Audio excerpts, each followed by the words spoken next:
What if I told you there's a fancy looking commander that brings his own squad of little wizard friends to the party and blows up the entire table the moment he transforms? Kuja, Genome Sorcerer. For 4 mana in Rakdos colors we get a 3/4 human mutant wizard. But Kuja doesn't come alone, because at the beginning of our end step he will create us a 0/1 black wizard token with the following ability. Whenever you cast any non-creature spell, this token will deal 1 damage to each opponent. Now while these little wizard tokens might not look like much at first glance, they actually provide a really solid amount of pressure all by themselves. Because once we start chaining together cantrips, card draw spells and even removal, they will translate those into direct damage. You can compare these little wizard tokens to the payoff creatures that most spellslinger decks are playing as win conditions. Except in this deck our commander is generating them for free every single turn.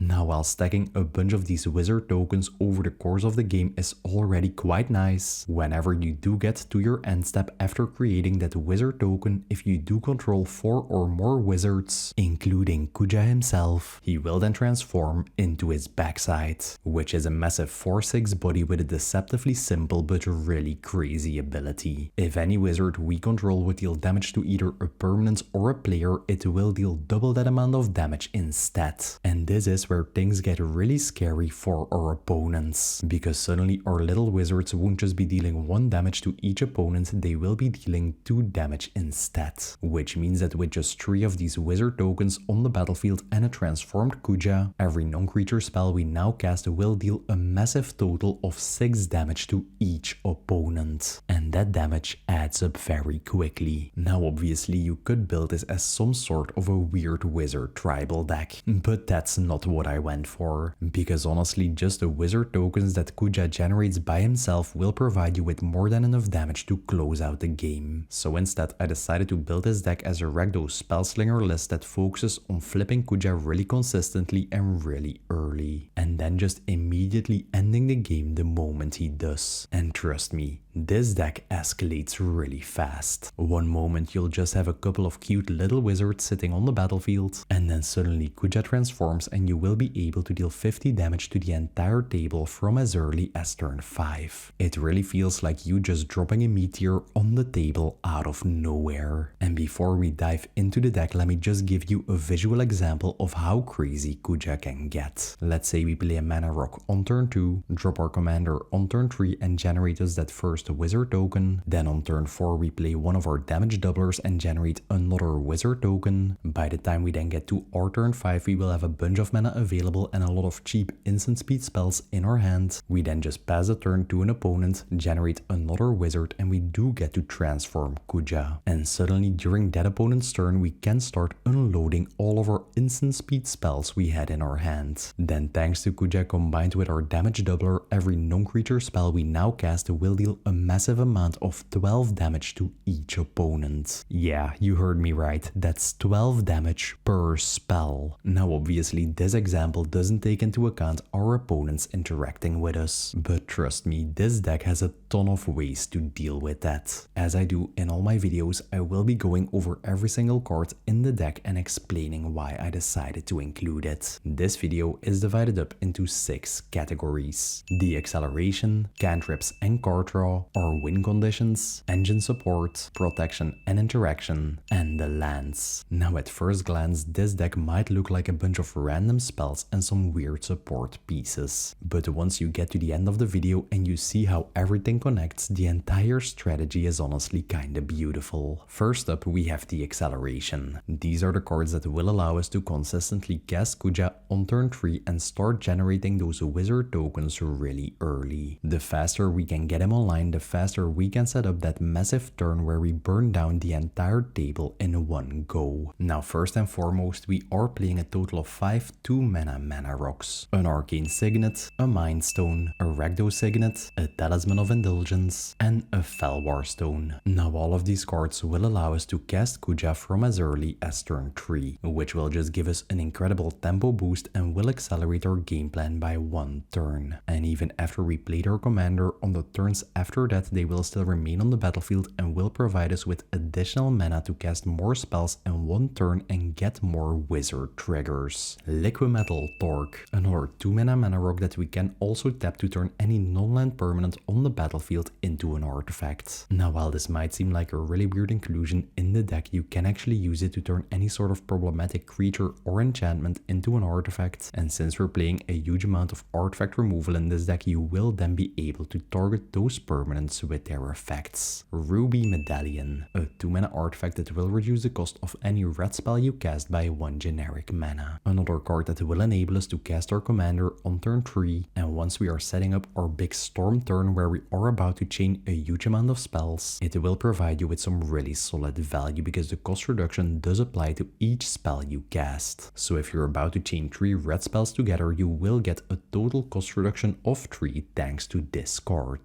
arguably making it a ton better than all of the previous mana rocks. Now the single most important gameplay tip I can give you to pilot this deck is that you always want to have at least one of these acceleration options in your opening hand so you are always able to cast Kuja on turn 3. If you don't, just simply take the mulligan. This deck feels totally different to play if your commander only comes out by turn 4. You've been caught stealing. While doing research and building this deck, I probably looked at 20 different Kuja lists and only one of them included this card, which is really absurd because this might just be one of the best cards in the entire deck.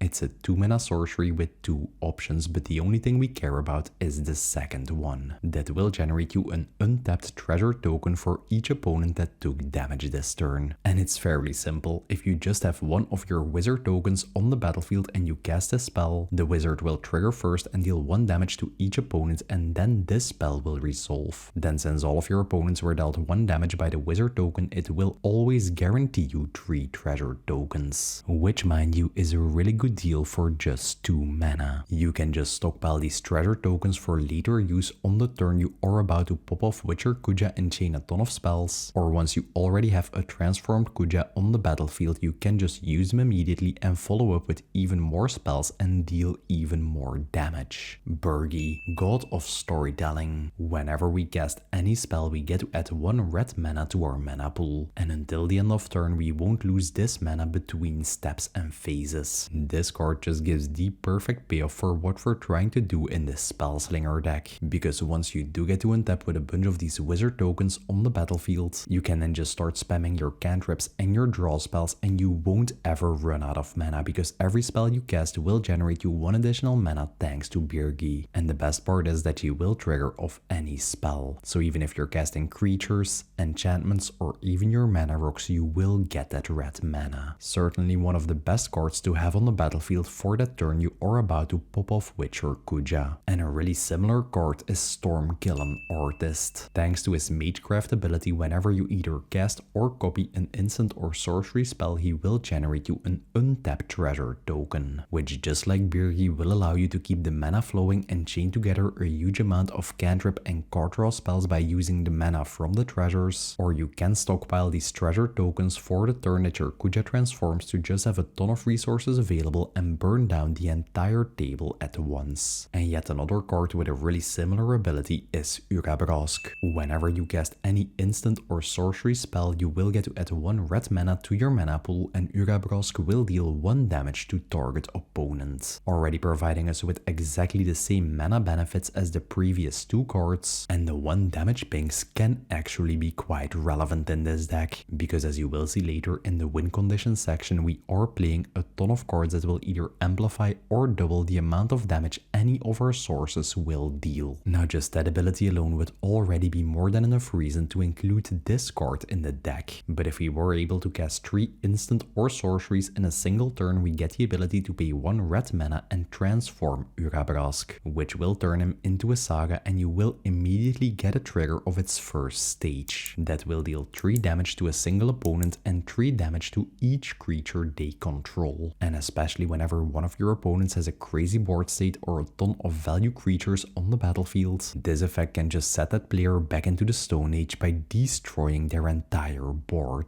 On your next turn, it will then go to its second stage, which will generate you 3 untapped treasure tokens, providing you with additional fuel for your storm turns. And the third and final stage of this saga is essentially a free Past in Flames that will give all instant and sorcery cards in your graveyard the flashback mechanic until the end of turn, basically giving you access to a second hand being your graveyard and allowing you to get a second use of any of the cantrip or card draw spells you already cast over the course of the game, just giving you all of their effects a second time and giving you a huge amount of additional spell ammo to get a ton of triggers out of your wizard tokens. Dark Ritual. For 1 black mana on instant speed, you get to add 3 black mana to your mana pool. This card will enable you to cast your commander from as early as turn 2, meaning that by the time you get to your turn 4, you will control a Transform Kuja and 3 wizard tokens, which is just absolutely insane because your opponents won't be ready for this. Now, while just getting a really explosive start thanks to your Dark Ritual is a really fun thing to do, that's not the only reason why this card is included in the deck. It's also a fantastic spell to cast once you do control a Transform Kuja, because it will give you a spellcast trigger, it will give you additional mana you can instantly use to follow up with even more spells and deal more damage, and the best thing about this card is the fact that you can cast it on instant speed. So whenever you do pass a turn to an opponent and your Kuja does flip, you will be able to set up a spell chain on instant speed and just win the game during that opponent's turn. And the last card in this section, and you probably could have guessed it, is a Soul Ring. It only costs 1 mana, it will just like a Dark Ritual allow us to cast our commander on turn 2, it will provide us with 2 mana instead of 1, making it really easy to chain a ton of spells together in one single turn, and if your Kuja does get removed, it is a really easy way to pay for the commander tax. Next up, we have our Cantrips and Draw. Since this deck revolves around casting a huge amount of non-creature spells, we do need efficient ways to keep the cards flowing. These cards will allow us to chain a ton of spells without running out of gas, dig really deep into our deck, while also triggering the ability of all of our little wizards whenever we cast any of these. Crimson Wisps and Expedite. Both are 1 red mana instant speed cantrip spells that will give target creature haste and will draw you a card. Now you can just ignore the haste part of these cards because we don't really have a use for it in this deck. The only reason we are playing these is because they are 1 mana cantrips that will replace themselves by drawing you a card.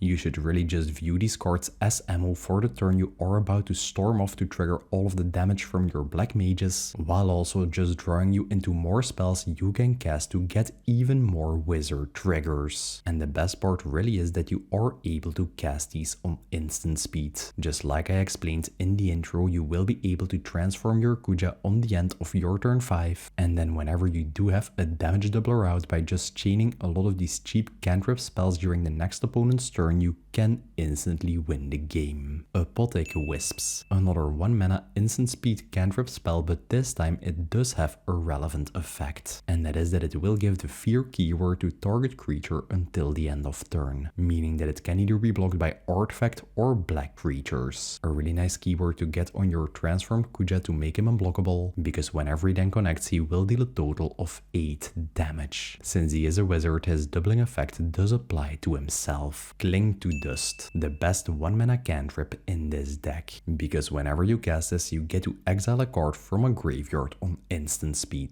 If it was a creature you get to gain 3 life, and otherwise you get to draw a card. Now just that effect alone can totally shut down some specific decks. You can use it to exile a Necrobloom's player Field of the Dead from their graveyard, you can use this whenever an opponent is about to use a reanimate on their Elesh Norn, and even if an opponent is going for a game win with an Underworld Breach and a Lotus Petal, you can use this effect to stop that from happening. And on top of that, this card also has the escape mechanic, meaning that you are able to cast a spell straight from your graveyard by paying 4 mana and exiling 5 other cards from your grave, essentially making this into a cantrip spell that you can use 2 times. March of Reckless Joy. For 1 red mana plus X, you get to exile the top X cards of your library. Then you get to pick 2 of those exiled cards and you are allowed to play them until the end of your next turn. Now while that effect is already a really solid mana sink to dig really deep into your deck and just pick the 2 specific cards you need most, it even gives you the option that whenever you cast this you get the ability to exile any amount of red cards from your hand and its cost will be reduced by 2 generic mana, just allowing you to ditch any cards in your hand you don't need at the current given board state to dig even deeper into your deck and find the right answers. Opera Love Song. For 2 mana we get to exile the top 2 cards of our library and we are allowed to play them until our next end step. A really straightforward impulse card draw effect, but you only want to be casting this during your opponent's turns, because whenever you cast this during your own turn, those 2 cards will only be available until the end of turn. But you can also cast this during an opponent's turn, and those 2 cards will remain available during the entire turn cycle and during the entire remainder of your next turn before you do get to your end step. You can essentially view this card as a 2 mana investment that will give you 2 additional cards in your hand during your next turn.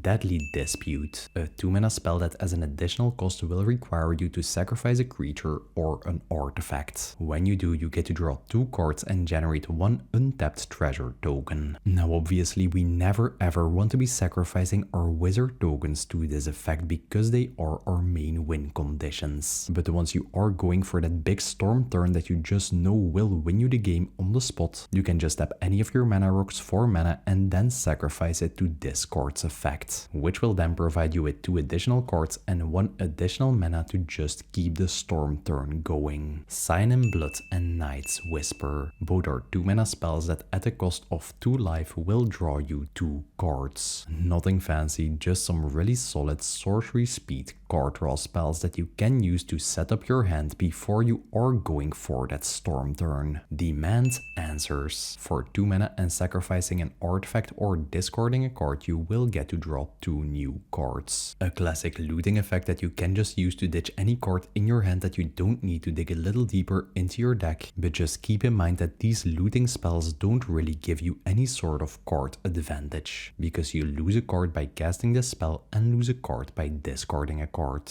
essentially just making this into a break-even effect. But just like I explained with a Deadly Dispute, when you are going for that big storm turn, you can just tap your mana rock for mana and then sacrifice it, which will make this card actually generate you card advantage. Zenith Festival. For 2 red mana plus X, you get to exile the top X cards of your library and you are allowed to play them until the end of your next turn. Another sort of investment effect that on a regular turn you can just dump mana into, and on your next turn, once you are going for that game win, you will have additional cards available to you. Now the main reason we're playing this card is due to its Harmonize ability, which means that whenever this card is in our graveyard, we get the ability to cast it again for 2 red mana plus X, and we're also allowed to tap any creature we control and its cost will be reduced by X generic mana, X being that creature's power. Now while just casting this from your hand just gives you some average value, once you are able to get this card into your graveyard and you do have your Kuja on the battlefield, since we will barely be swinging with him, we will always be able to tap him to pay for the Harmonize mechanic, which means that for just 2 red mana we will get to dig 3 or 4 cards deep in our library depending on if Kuja is transformed or not, which honestly is a huge amount of impulse card advantage for just the 2 red mana. And the thing I love most about Zenith Festival is that in this deck we do have a ton of ways like a Demand Answers to just discard it from our hand and get it into our graveyard, just enabling us to generate some absurd value thanks to the Harmonize mechanic. Black Market Connections. By far one of the best value enchantments in existence. At the beginning of your first main phase, you get to pick 1 or more of its 3 options. The first option will generate you a treasure token at the cost of 1 life, just accelerating your mana and giving you access to more resources to use during your storm turn. The second option will draw you a card for 2 life, essentially functioning in the same way as a Phyrexian Arena, just drawing you 1 additional card every turn. And the last option at the cost of 3 life will generate you a 3/2 changeling token, which will count as a wizard, so it will deal 6 damage whenever you swing with it with a transformed Kuja on the battlefield. And since this is an optional effect, this enchantment sort of gives you a way to control the amount of wizards you control and whenever you do want to flip your Kuja. And the best part about this enchantment is the fact that you get to pick all 3 options at once. Life is a resource anyways, people. Use it. Jeska's Will, the only game changer card we're playing in this deck. For 3 mana, you get to pick 1 out of its 2 options. The first one will generate you 1 red mana for each card in target opponent's hand, essentially making this into some sort of a ritual effect you can compare to a Seething Song because it will always generate you between 4 to 6 mana. And the second option will exile the top 3 cards of your library and you are able to play them until the end of turn. Now already by themselves, these 2 options are really versatile and you will always have a use for one of these effects. But the best part is that whenever you do cast a spell with your commander on the battlefield, you will get both options at once, which will first allow you to dig really deep into your deck, while also providing you with a huge amount of mana you can use to cast all of the cards you just exiled by this card's effect. Now, like I mentioned, this is the only game changer card I decided to include in the deck. But if for some reason you really want to go up to the 3 game changer limit, the other 2 I'd include are a Gamble and a Vampiric Tutor. Both of these cards are 1 mana tutors, which is just perfect to trigger all of our wizards with, while also making the deck a lot more consistent, because you will just be able to go fetch up the card from your deck you need at the current given board state. As for me personally, I don't really like including tutors in my decks, and that is because every game you play you will just usually go fetch up the same card, and it does get quite boring after a while. Transpose. For 3 mana at a cost of 1 life, we get to draw 1 card, essentially making this spell into a really expensive cantrip that will just replace itself, but whenever we do cast this card from our hand, we get to generate an additional wizard token, which enables you to do some really cool things with Kuja. Because let's say you do get to your turn 5 and you already have 2 wizards on the battlefield, you can then just cast a spell generating you another one of these wizard tokens, and whenever you now pass the turn, Kuja will trigger, generate you a 4th wizard and then transform, which instead of giving us access to 3 wizards on turn 5 will give us 4 instead, just giving us the ability to do a lot more damage. And this card also has the rebound mechanic, meaning that whenever you cast it, it won't go to your graveyard, but it will get exiled instead. And at the beginning of your next upkeep, you do get the option to cast this card from exile again for free, which will give you a damage trigger of all of your wizards, and you will get to draw an additional card. Sadly, whenever you do cast it using the rebound mechanic, it's not cast from your hand and you won't get to generate an additional wizard token. Light Up the Stage, a 3 mana spell that will impulse draw you 2 cards. Now, paying 3 mana for this effect isn't really all that efficient.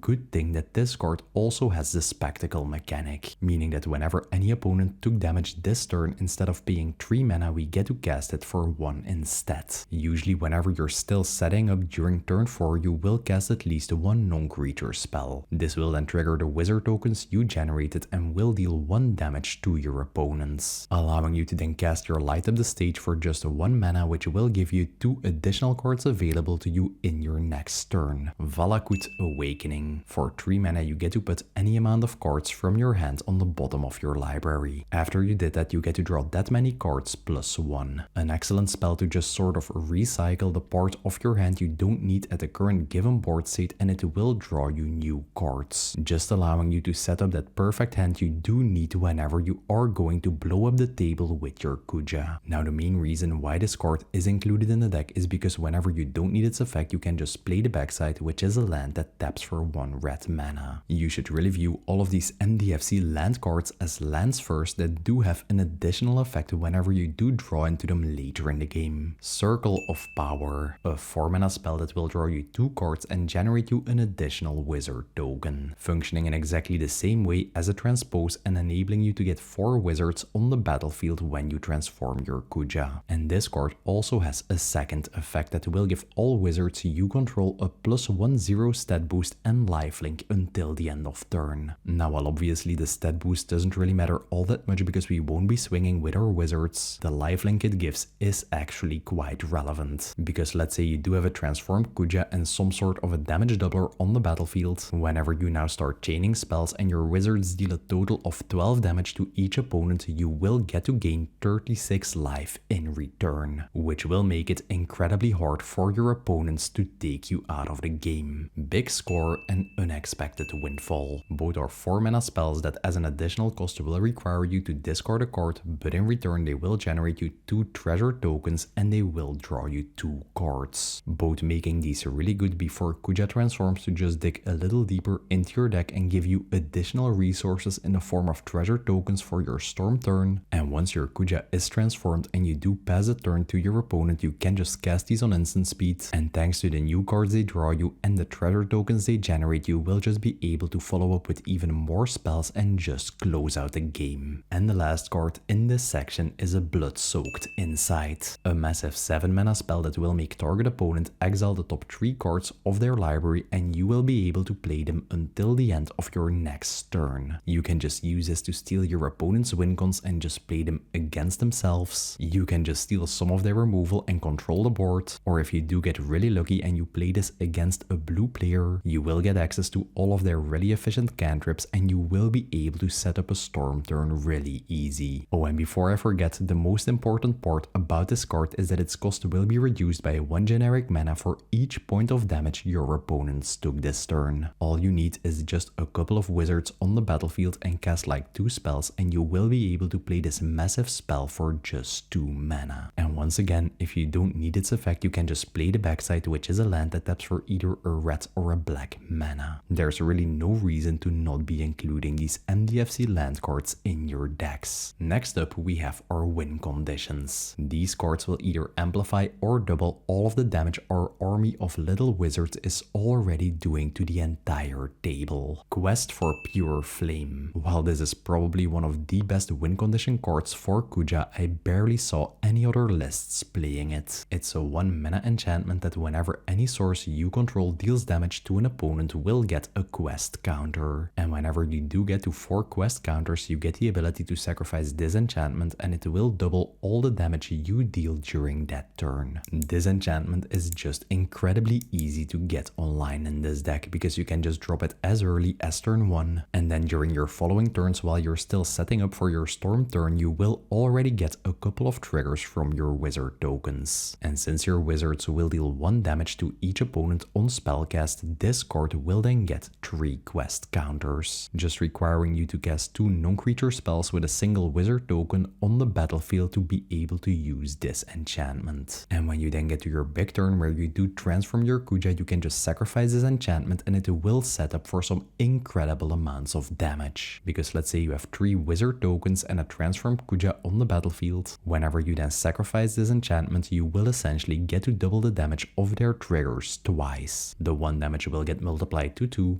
and then the 2 damage will get multiplied to 4. And with 3 wizards on the battlefield, this means that every non-creature spell you cast will deal a total of 12 damage to each opponent. Coruscation Mage, a 2 mana other wizard that has exactly the same ability as our wizard tokens. Now while I mentioned that playing additional wizards in this deck isn't really all that good because they will cause Kuja to transform really early before generating you those wizard tokens, the value on this little other's offspring ability is just way too good not to include it in the deck, because whenever you cast it you get the option to pay 2 additional mana and it will enter with a 1/1 token copy of itself, giving you 2 additional damage dealing wizzies for just 4 mana, which is a really good deal. Harmonic Prodigy, the best creature in this entire deck. It's a 2 mana creature that whenever any ability of either a shaman or another wizard you control would trigger will make it trigger an additional time. Now already by itself, this ability will essentially double the damage output of all of our wizard tokens because they will now trigger twice whenever you cast a non-creature spell. And yes, all of those additional triggers will also deal double damage thanks to Kuja. And this effect also has a really cool interaction with Kuja himself, because let's say you do have a total of 3 wizards on the battlefield, whenever you now pass a turn to an opponent, thanks to your Harmonic Prodigy you will get 2 Kuja triggers on the stack. The first one will generate you a wizard token and then transform him into his backside, and then the second trigger will resolve and generate you another wizard token, which will allow you to start off your storm turn with 1 additional wizard, allowing you to deal a ton of extra damage. And the fact that Harmonic Prodigy also doubles the amount of triggers of all of our shaman creatures is really good with Stormkill and Artist, because now whenever we cast a spell we won't just get to generate 1 treasure token, we will get to generate 2 instead. Fated Firepower. For 3 red mana plus X we get an enchantment we can play on instant speed that will enter the battlefield with X fire counters on it. And whenever any source we control would deal either damage to a player or a permanent, it will deal that much damage plus X instead.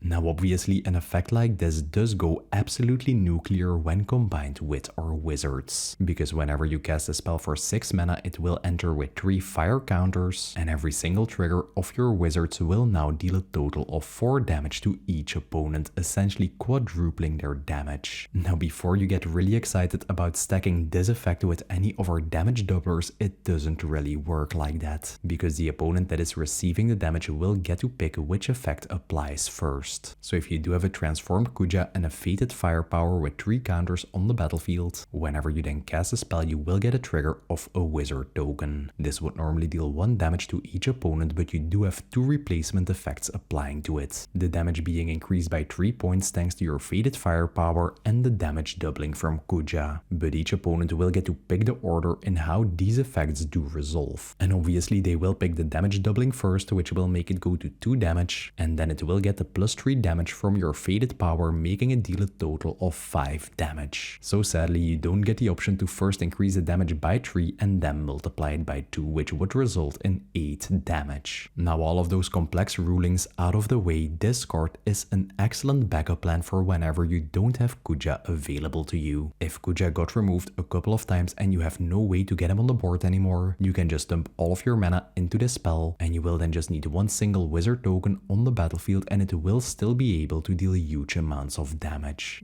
Gogo! A 4 mana wizard that at the beginning of combat on your turn will transform into a copy of any creature you control, but its name will still remain Gogo. And that last part of the ability actually allows us to bypass the legend rule and copy our legendary creatures. You can use this to copy your untransformed Kuja to get an additional end step trigger and an additional wizard token. Just keep in mind that even though you control 4 wizards, Gogo can't actually transform himself because he doesn't have a backside. We can use this ability to copy our transformed Kuja to get a ×4 multiplier on all the damage our wizards are doing, and we can even use him to copy any of our value creatures like a Birgi, a Nurabrask, or a Stormkillen Artist. Roaming Throne, a 4 mana artifact creature that whenever it enters the battlefield will make us choose a creature type, and obviously we'll be naming Wizard. Then if any ability of a creature from the chosen type would trigger, it will trigger an additional time. And this card is basically the 4 mana version of a Harmonic Prodigy, because it will also give us another wizard of Kuja's end step trigger, and it will double the damage output of all of our wizard tokens. Solfim, Mayhem Dominus, a 4 mana creature that will simply double all of the non-combat damage we are dealing. Yeah, just another really solid damage doubling effect that is the perfect fit for our mana curve. Play a mana rock on turn 2, Kuja on turn 3, drop your Solfim on turn 4, and whenever you then get to your turn 5 you can just pass the turn, transform your Kuja, and during that opponent's turn you can just start unloading your instant speed cantrip spells and you will just win the game. And for 1 generic mana and discarding 2 cards, you get to put an indestructibility counter onto Solfim, making him into a really resilient damage doubler that's incredibly hard for your opponents to get off the board. Collective Inferno, a new card we got in the Lorwyn set that's just the perfect fit for this Kuja deck. A 5 mana enchantment that will make us choose a creature type, and it will then double all the damage creatures of the chosen type do deal. And the best part is that this enchantment has the Convoke mechanic, meaning that whenever we cast it we get the ability to tap any creature we control and it will help pay for the mana cost, which means we will always be able to cast this from as early as turn 4 for just 3 mana by tapping Kuja and our wizard token, which will then leave us with 2 spare mana we can just keep open to cast any sort of protection spell to make sure our opponents can get our Kuja off the board.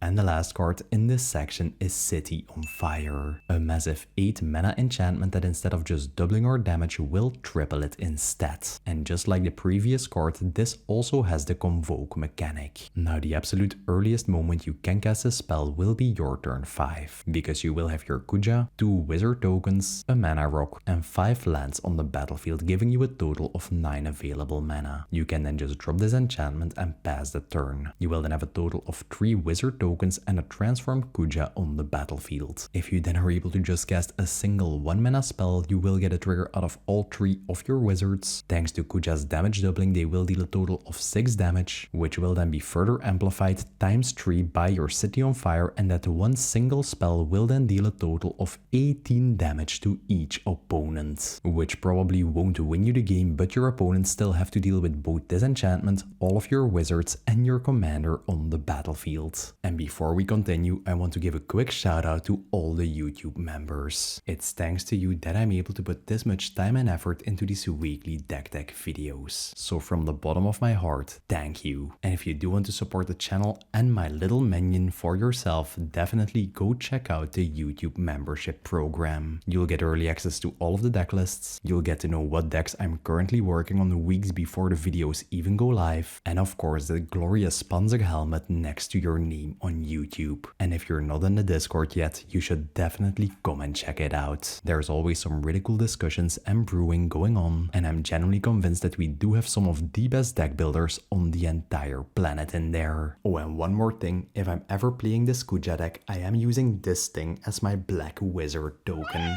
Next up, we have the support section. Whether it's giving us recursion for our creatures or our spells, or generating us even more wizard tokens, these cards do make the deck run a lot more smoothly. Reanimate, a classic 1-mana spell that will put any creature from any graveyard onto the battlefield under our control, and we will lose life equal to that creature's mana value. Now, while we're not a reanimator deck by any means, this is a really good effect to use whenever your Kuja does get removed, because instead of making him go back to the command zone, you can just make him go to your graveyard, and you will be able to get him back on the battlefield for just 1 mana, just bypassing any sort of commander decks. And the same thing does apply to any of your other value creatures. If your opponents do manage to remove them, a reanimate just gives you a way to get them back. Flashback, a new card from the Strixhaven set that's an auto inclusion in any sort of spellslinger deck. And the ability of this card really is in its name, because it will give one target instant or sorcery spell in your graveyard flashback until the end of turn, meaning that you will just be able to cast it straight from your graveyard by just paying its mana cost. A spell we can essentially use as some sort of recursion tool for any spell we cast over the course of the game. It's also excellent instant speed ammo for whenever your Kuja is transformed to win during an opponent's turn, and this little card will sort of give us 2 spellcast triggers, because we will get one from casting flashback itself, and then we will get another one from whatever card we do flashback. Lively Dirge, a 2-mana card with the spree mechanic, meaning that whenever we cast it, we do get the option to pay for any additional modes, and any mode we did pay for will activate. And let's start with the second option, that for 2 additional generic mana will allow you to return up to 2 creatures with a total mana value of 4 from your graveyard to the battlefield, which already functions as a 4 mana version of Reanimate, because all creatures in this deck do cost less than 4 mana. And whenever your Kuja does get destroyed, you can just make him go to the graveyard, and you will be able to recast him for 4 mana just bypassing the commander decks. And the first mode on this spell for just 1 additional generic mana will allow you to search any card in your library and put it into your graveyard, which I suppose is a decent way to get your Zenith Festival into the bin and just harmonize it later. But where this card really shines is whenever you are able to pay for both of the modes. You can just go tutor up any value creature from your library into your graveyard, and then you will instantly be able to reanimate it, essentially just tutoring it straight to the battlefield. You can use it to either go tutor up your Harmonic Prodigy or your Roaming Throne to start doubling all of your triggers. You can go fetch a mana generator like a Birgi or a Nugabrask, or you can even just go fetch up a damage doubler like your Solfim. This card really does offer a crazy amount of versatility. Black Mage's Rot, a 2-mana equipment with the Job Select mechanic, meaning whenever it enters the battlefield, it will come attached to a 1/1 creature token, and the equipped creature will become a wizard in addition to its other types, and will also get the same ability as all of our wizard tokens. A card that gives us a way to get an additional wizard on the battlefield. Since it is a non-creature spell, it will even trigger all of our wizard tokens whenever we cast it, and even if the hero token is destroyed, we can just equip this to any of our other creatures on a later turn, and we will get another instance of table-wide damage whenever we cast. And now that we're on the topic of additional wizard generation, Vivi's Persistence, a 2-mana instant speed spell that will just simply generate us an additional wizard token, that just like the previous card we can use to trigger all of our existing wizards, and that will get us an additional source of damage dealing on the board. And whenever this card is in our graveyard and we either cast or attack with our commander, we get the option to pay 2 generic mana. When we do, this card will just return to our hand. If you didn't manage manage to go for a win on turn 5 and you do get into the late game, this card is just fantastic, because you will just be able to cast it over and over again, just generating you more wizards every time you do so, while at the same time also giving you some recyclable ammo you can just keep casting over and over again to trigger all your wizards with. Mizzix's Mastery, a 4-mana spell that will allow us to exile any instant or sorcery from our graveyard, and then we do get to cast a copy of it for free. An effect that will allow us to get an additional use of any spell we cast on a previous turn, and if we do so we will also get 2 cast triggers, one of Mizzix's Mastery and one of whatever spell we did decide to recur. Now the main reason this card is in the deck is due to the fact that it has the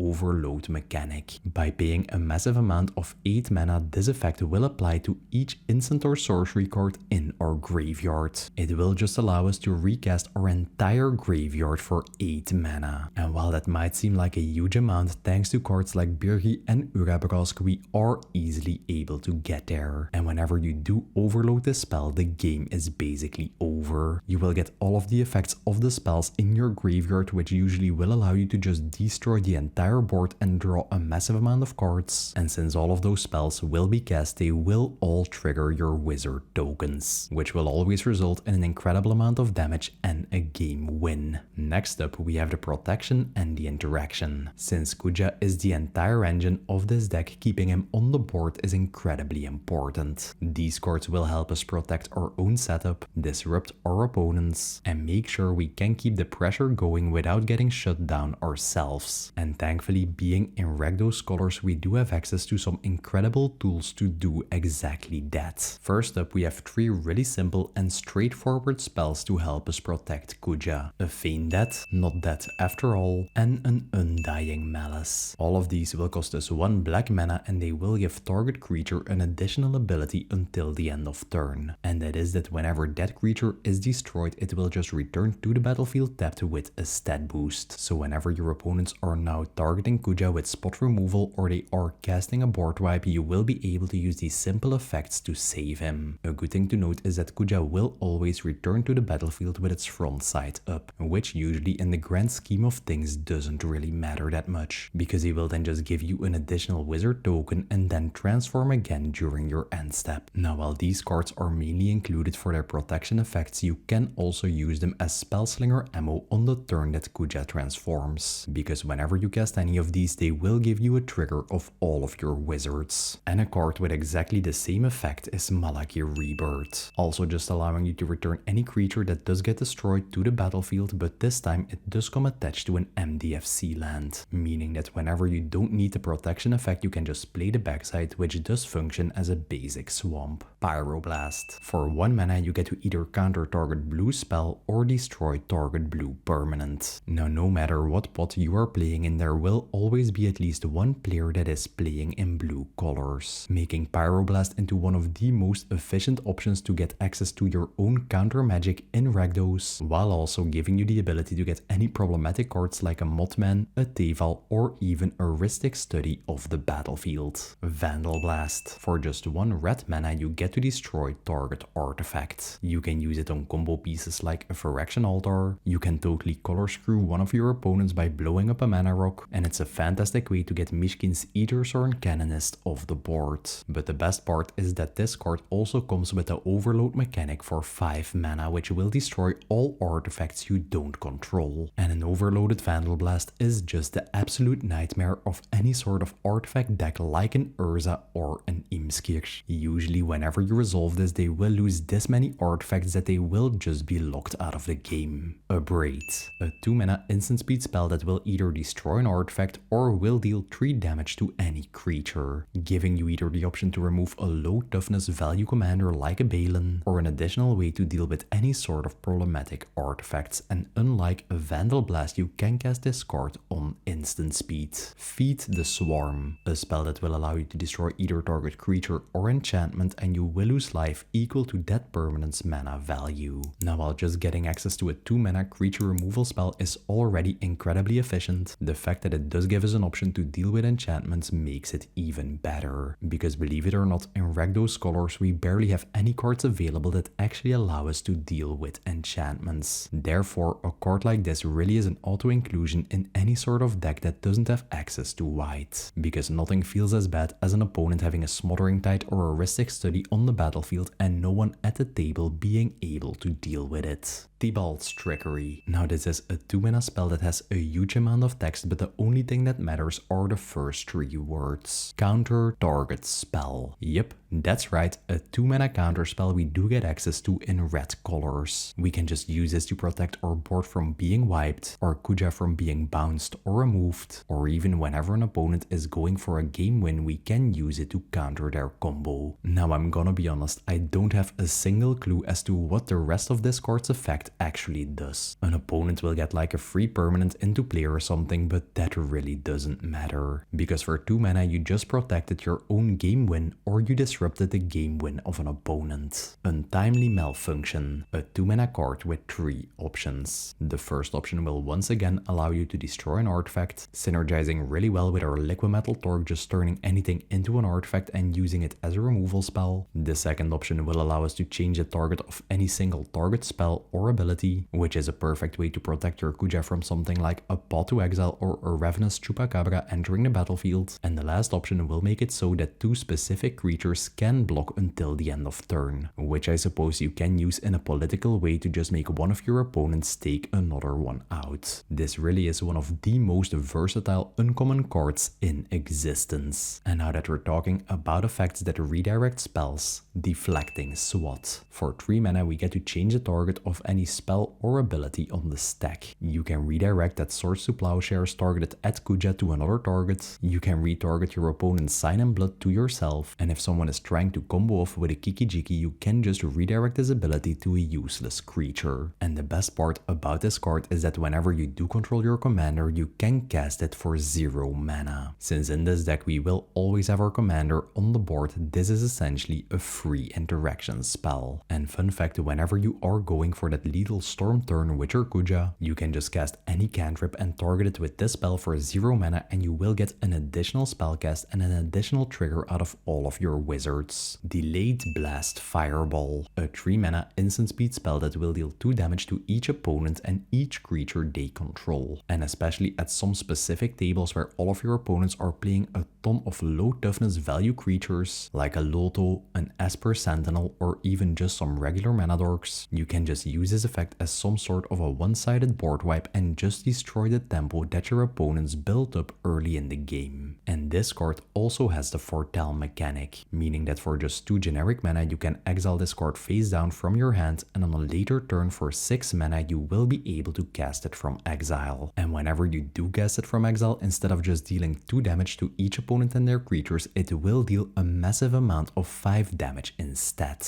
And a really nice interaction is that you don't even need to use the Foretell mechanic for this, because if you're able to impulse draw into this spell by using a Light Up the Stage or a Zenith Festival, you will then just be able to cast it from exile for 3 mana and get the massive 5 damage. Dismember. For 2 Phyrexian mana and 1 generic mana you get to give target creature -5/-5 until the end of turn. And thanks to you just being able to pay life for the Phyrexian mana cost, you will always be able to cast this spell for 1 generic mana, really making it into one of the most efficient removal spells in existence. Because most value creatures will have lower than 5 toughness, it even goes through indestructibility, and thanks to you being able to cast this on instant speed, you can even use it as spellslinger ammo to get additional wizard triggers. Fire Covenant, a 3 mana instant speed spell that as an additional cost will allow you to pay any amount of life. Then it will deal damage equal to the amount of life you paid divided amongst any number of creatures. And this card basically functions as a one-sided board wipe, because let's say all of your opponents do control their commanders and they do have 4 toughness each. You can then just pay a total of 12 life, and for just 3 mana you just removed everyone's commander and totally disrupted their game plan. Now while paying this much life might seem really scary, you really should view your life total as an additional resource. Because once you do pop off with your Kuja, it doesn't really matter if you're at 40 life or just at 1 life. The only thing that matters at that point is how much work your Fire Covenant did to get you to that game win. Crippling Fear, a 4 mana spell that will give -3/-3 to all creatures on the battlefield except for the creatures of the type we chose when we cast this. A really solid effect to play after you did resolve your Kuja that will just reset your opponent's early board states by removing all of their value creatures and mana dorks, while at the same time just leaving all of our wizzies intact.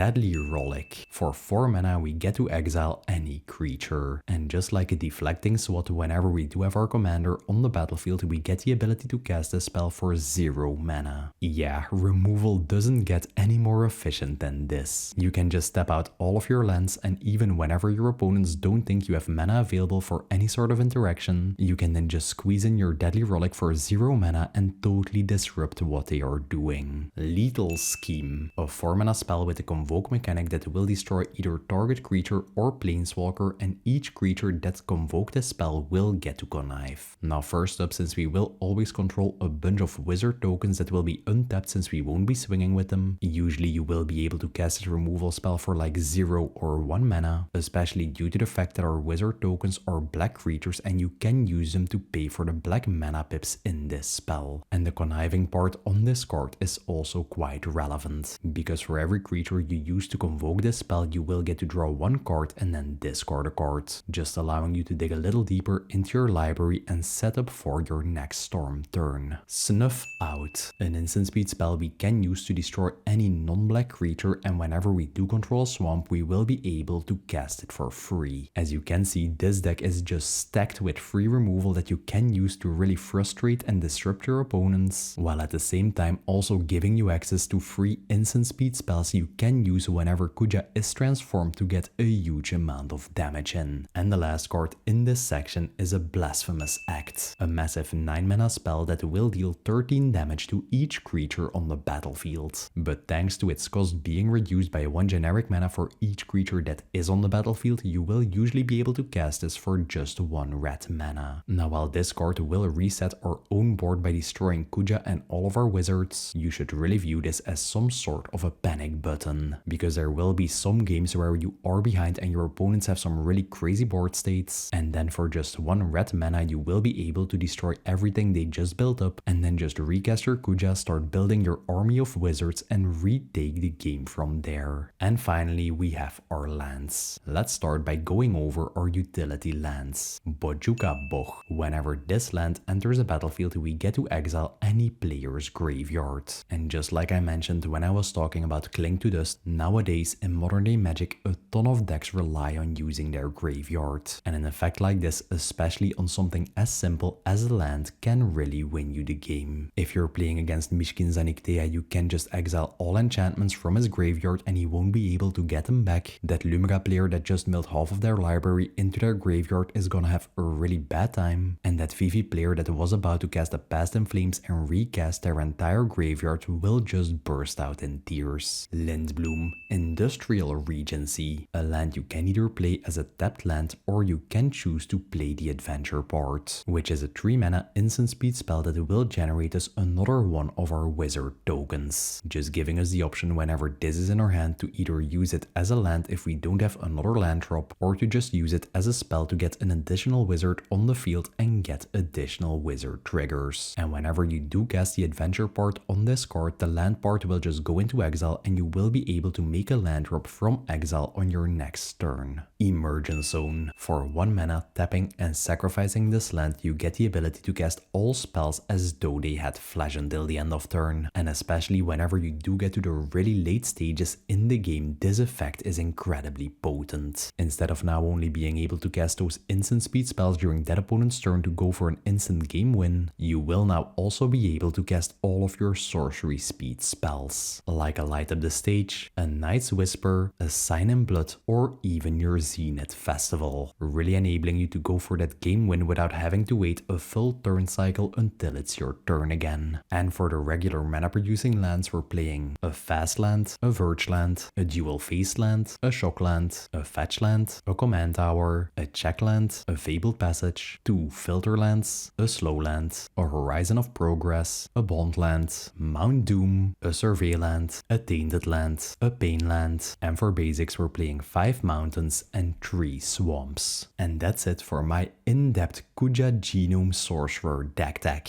a commander that slowly builds up an army of little wizards and then suddenly transforms into an absolute damage machine that will just burn down the table out of nowhere. One moment you'll just be casting a bunch of little cantrips and setting up your board, then suddenly Kuja flips and the game is just over without your opponents even knowing what just happened. If you made it all the way to the end of the video, let me know by dropping a wizard emoji in the comments below. Share this video with any Magic player you've ever met, hit the like button, hit subscribe and hit the bell notification icon so you won't miss next week's video. Thanks for watching, enjoy exploding your table with your little wizards, and I will see you in the next one.